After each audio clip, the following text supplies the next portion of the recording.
बुजुर्ग के बारे में आता है, जब से उन्होंने होश संभाला तो उन्होंने लैलतुल कद्र को पाया। उन्होंने अपनी जिंदगी का एक तजर्बा बयान किया है। इट्स नॉट कंपलसरी, मगर यह भी एक्सपीरियंस हमारे सामने आ जाए कि वो फरमाते हैं, हजरत शेख अबुल हसन शाजली रहमतुल्लाहि तआला अलैह, वो क्या फरमाते हैं कि जब कभी इतवार या बुध को पहला रोजा हुआ तो 29वीं शब, अगर पीर को पहला रोजा हुआ तो 21वीं शब, अगर पहला रोजा मंगल या जुमे को हुआ तो 27वीं शब, और अगर पहला रोजा जुमेरात को हुआ तो 25वीं शब, और अगर पहला रोजा हफ्ते को हुआ तो मैंने 23वीं शब को शबे कदर पाया। अच्छा, बहुत बड़े बड़े उलमा, इमाम आजम अबू हनीफा भी और गौसे आजम का भी एक कॉल मिलता है, बड़े बड़े उलमा का मानना यह है कि 27वीं शब शबे कदर है। उसमें एक बड़ा स्ट्रॉन्ग इशारा है।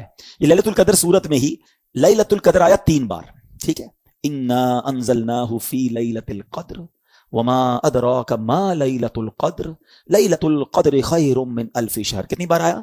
3 बार। अच्छा, लैलतुल कद्र जो लफ्ज है उसमें 9 हुरूफ हैं, ठीक है। आप उसको काउंट करेंगे तो 9 हुरूफ हैं। 9 मल्टीप्लाई बाय 3 27। तो कुछ उलमा कहते हैं ये इशारा है कि 27वीं रात जो है वो शबे कदर है। बहरहाल ये सारी बातें करने का मकसद ये है कि इस रात को समझिए और इन 5 रातों में हमने इंशाअल्लाह इबादत करनी है। और इस रात की कुछ अलामतें भी बयान की। देखिए नबी पाक ने कितना बड़ा एहसान किया कि बहुत सारी हमें निशानियां भी बता दी। इस रात के सिम्टम्स क्या हैं?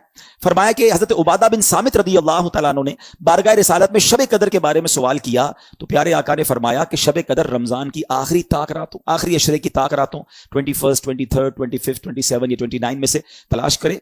और फिर फरमाया जो इसमें इस रात की अलामतें क्या हैं कि वो मुबारक खुली हुई शब होगी। जब शबे कदर होगी ना, वो रात बादल नहीं होंगे, आसमान पर क्लियर हो गए वो आसमान। अच्छा, ना ज्यादा गर्मी होगी उस रात, ना ज्यादा सर्दी होगी, बल्कि ये रात मोतदिल यानी मॉडरेट होगी।